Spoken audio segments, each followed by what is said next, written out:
ॐ नमो भगवते वासुदेवाय। अथ श्रीमद्भागवतमाहात्म्ये पञ्चमोऽध्यायः। सूत उवाच पितर्युपरते तेन जननी ताडिता भृशं क्व वित्तं तिष्ठति ब्रूहि हनिष्ये लत्तया न चेत् इति तद्वाक्यसन्त्रासात् जनन्या पुत्रदुःखतः कूपे पातः कृतो रात्रौ तेन सा निधनं गता। गोकर्णस्तीर्थयात्रार्थं निर्गतो योगसंस्थितः न दुःखं न सुखं तस्य न वैरी नापि बान्धवः। धुन्धुकारी गृहे तिष्ठत् पञ्चपण्यवधूवृतः अत्युग्रकर्मकर्ता च तत्पोषणविमूढधीः। एकदा कुलटास्तास्तु भूषणान्यभिलिप्सवः तदर्थं निर्गतो गेहात् कामान्धो मृत्युमस्मरन्। यतस्ततश्च संहृत्य वित्तं वेश्म पुनर्गतः ताभ्यो यच्छत्सु वस्त्राणि भूषणानि कियन्ति च। बहुवित्तचयं दृष्ट्वा रात्रौ नार्यो व्यचारयन् चौर्यं करोत्यसौ नित्यम् अतो राजा ग्रहीष्यति। वित्तं हृत्वा पुनश्चैनं मारयिष्यति निश्चितम्। अतोऽर्थगुप्तये गूढम् अस्माभिः किं न हन्यते। निहत्यैनं गृहीत्वार्थं यास्यामो यत्र कुत्रचित् इति ता निश्चयं कृत्वा सुप्तं सम्बध्य रश्मिभिः पाशं कण्ठे निधायास्य तन्मृत्युमुपचक्रमुः। त्वरितं न ममारासौ चिन्तायुक्तास्तदा भवन्। तप्ताङ्गारसमूहांश्च तन्मुखे हि विचिक्षुपुः अग्निज्वालातिदुःखेन व्याकुलो निधनं गतः। तं देहं मुमुचुर्गर्ते प्रायः साहसिकाः स्त्रियः न ज्ञातं तद्रहस्यं तु केनापीदं तथैव च। लोकैः पृष्टा वदन्ति स्म दूरं यातः प्रियो हिनः आगमिष्यति वर्षेऽस्मिन् वित्तलोभविकर्षितः। स्त्रीणां नैव तु विश्वासं दुष्टानां कारयेद्बुधः। विश्वासे यस्थितो मूढः स दुःखैः परिभूयते। सुधामयं वचो यासां कामिनां रसवर्धनं हृदयं क्षुरधाराभं प्रियः को नाम योषितां। संहृत्य वित्तं तायाताः कुलटा बहुभर्तृकाः धुन्धुकारी बभूवाथ महान् प्रेतः कुकर्मतः। वात्यारूपधरो नित्यं धावन् दशदिशोऽन्तरं शीतात्तपपरिक्लिष्टो निराहारः पिपासितः। न लेभे शरणं क्वापि हा दैवेति मुहुर्वदन्। कियत्कालेन गोकर्णो मृतं लोकादबुध्यत। अनाथं तं विदित्वैव गया श्राद्धमचीकरत्। यस्मिंस्तीर्थे तु संयाति तत्र श्राद्धमवर्तयत् एवं भ्रमन् स गोकर्णः स्वपुरं समुपेयिवान् रात्रौ गृहाङ्गणे स्वप्तुम् आगतो लक्षितः परैः तत्र सुप्तं स विज्ञाय धुन्धुकारी स्वबान्धवं निशीथे दर्शयामास महारौद्रतरं वपुः सकृन्मेषः सकृद्धस्ति सकृच्च महिषोऽभवत् सकृद्दिन्द्रः सकृच्चाग्निः पुनश्च पुरुषोऽभवत् वैपरीत्यमिदं दृष्ट्वा गोकर्णो धैर्यसंयुतः अयं दुर्गतिकः कोऽपि निश्चित्याथ तमब्रवीत् गोकर्ण उवाच कस्त्वमुग्रतरो रात्रौ कुतो यातो दशामिमां किं वा प्रेतः पिशाचो वा राक्षसोऽसीति शंसनः सूत उवाच एवं पृष्टस्तदा तेन रुरोदोचैः पुनः पुनः अशक्तो वचनोच्चारे संज्ञामात्रं चकारः ततोऽञ्जलौ जलं कृत्वा गोकर्णस्तमुदैरयत् तत्सेकहतपापोऽसौ प्रवक्तुम् उपचक्रमे प्रेत उवाच अहं भ्राता त्वदीयोऽस्मि धुन्धुकारीति नामतः स्वकीयेनैव दोषेण ब्रह्मत्वं नाशितं मया कर्मणो नास्ति संख्या मे महाज्ञाने विवर्तिनः लोकानां हिंसकः सोऽहं स्त्रीभिर्दुःखेन मारितः अतः प्रेतत्वमापन्नो दुर्दशां च वहाम्यहं वाताहारेण जीवामि दैवाधीनफलोदयात् अहो बन्धो कृपासिन्धो भ्रातर्मामाशु मोचय गोकर्णो वचनं श्रुत्वा तस्मै वाक्यमथाब्रवीत् गोकर्ण उवाच त्वदर्थं तु गया पिण्डो मया दत्तो विधानतः तत्कथं नैव मुक्तोऽसि ममाश्चर्यमिदं महत् गया श्राद्धान्न मुक्तिश्चेदुपायो नापरस्त्विह किं विधेयं मया प्रेत तत्त्वं वद सविस्तरम् प्रेत उवाच गया श्राद्धशतेनापि मुक्तिर्मे न भविष्यति उपायमपरं किञ्चित् त्वं विचारय साम्प्रतम् इति तद्वाक्यमाकर्ण्य गोकर्णो विस्मयं गतः शतश्राद्धैर्न मुक्तिश्चेद् असाध्यं मोचनं तव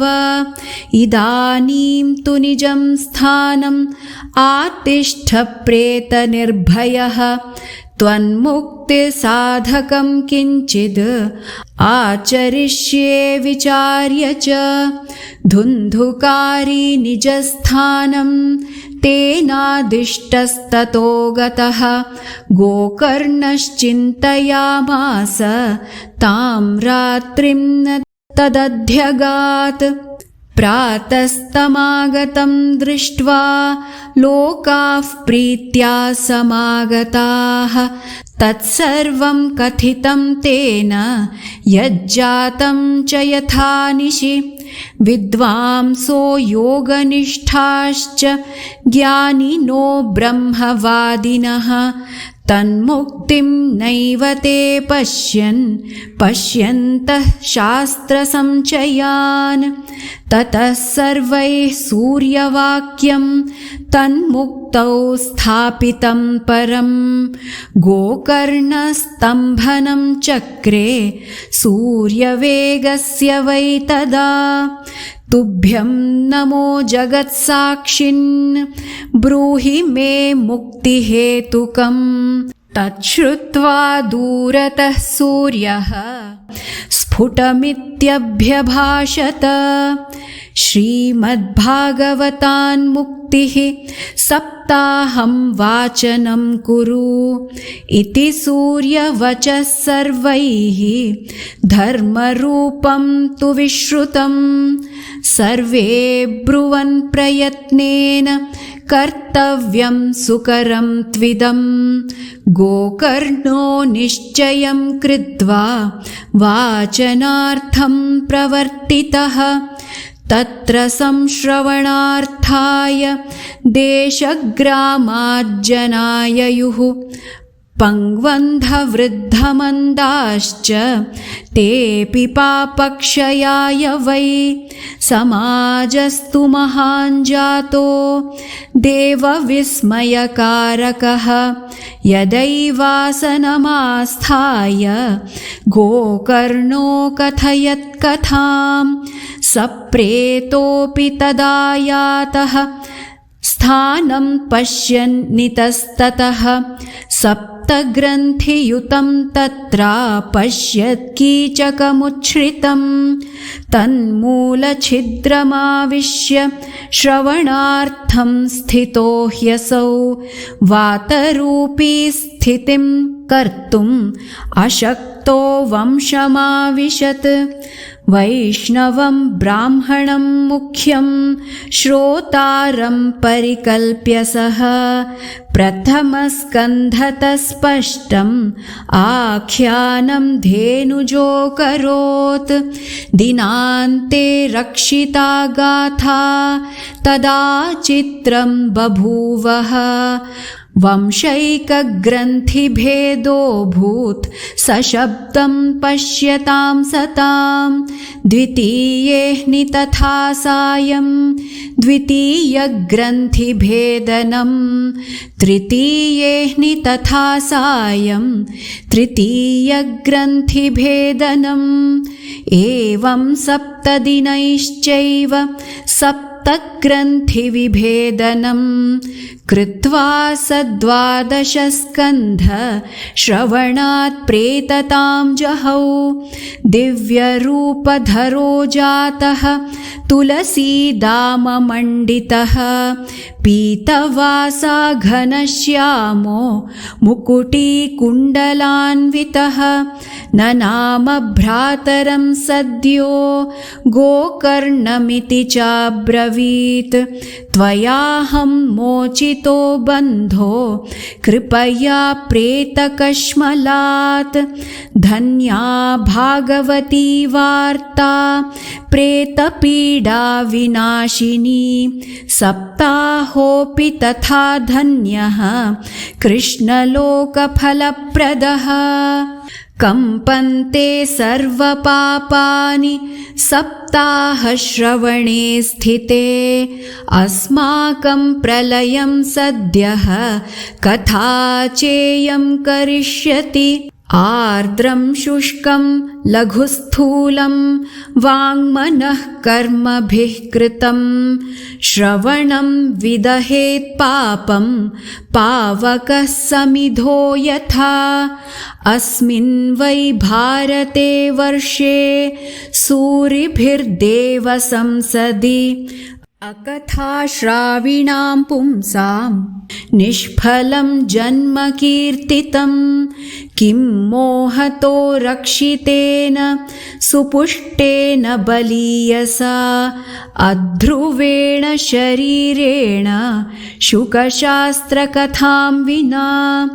अस्थिस्तम्भं स्नायुबद्धं मांसशोणितलेपितं चर्मावनद्धं दुर्गन्धं पात्रं मूत्रपुरीशयोः जराशोकविपाकार्तं रोगमन्दिरमातुरं दुष्पूरं दुर्धरं दुष्टं सदोषं क्षणभङ्गुरम् कृमिविड्भस्मसंज्ञातं शरीरमिति वर्णितम् अस्थिरेण स्थिरं कर्म कुतोऽयं साधयेन्न हि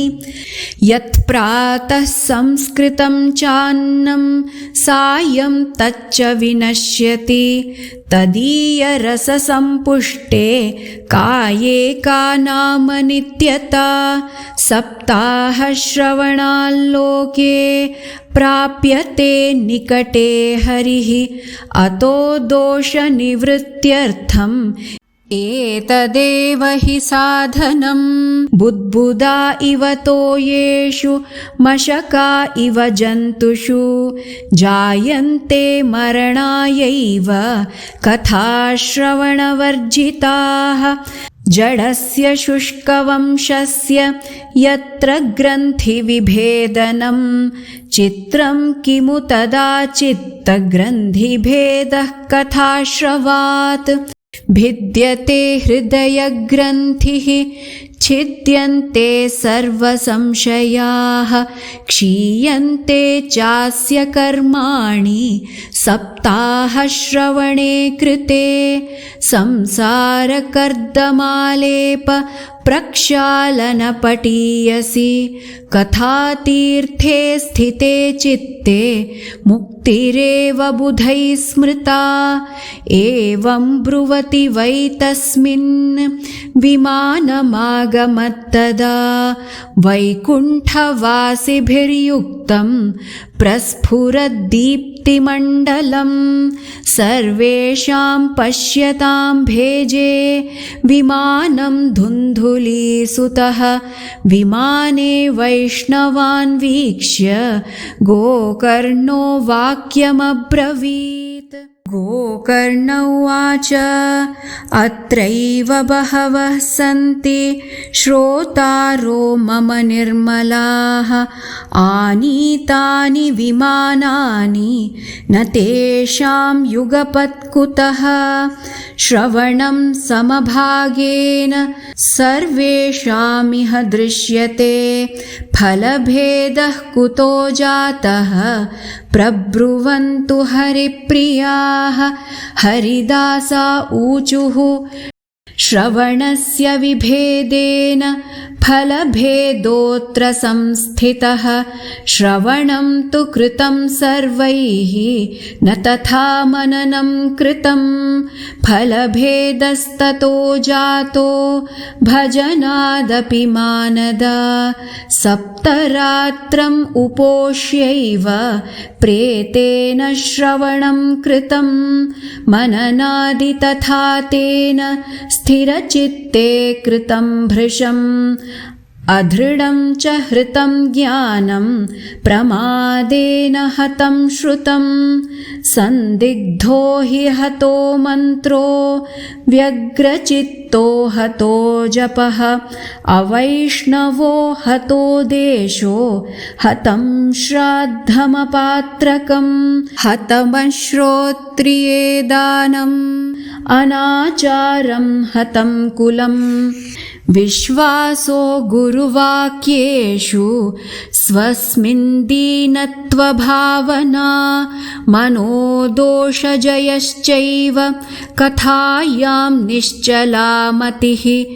एवमादिकृतं चेत् स्यात् तदा वै श्रवणे फलं पुनः श्रावन्ते सर्वेषां वैकुण्ठे वसतिर्ध्रुवं गोकर्ण तव गोविन्दो गोलोकं दास्यति स्वयम् एवमुक्त्वा ययुः सर्वे वैकुण्ठं हरिकीर्तनाः श्रावणे मासि गोकर्णः कथामूचे तथा पुनः सप्तरात्रवतीं भूयः श्रवणं तैः कृतं पुनः कथासमाप्तौ यज्जातं श्रूयतां तच्च नारद विमानैः सह भक्तैश्च हरिराविर्बभूवः जयशब्दा नमः शब्दाः तत्रासन् बहवस्तदा पाञ्चजन्यध्वनिं चक्रे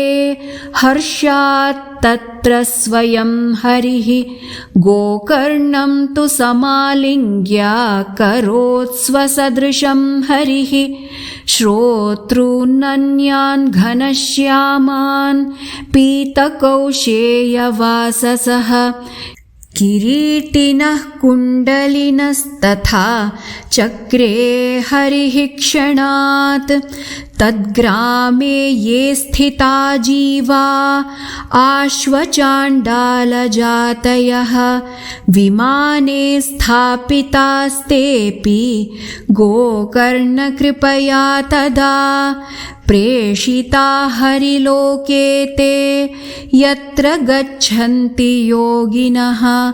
गोकर्णेन स गोपालो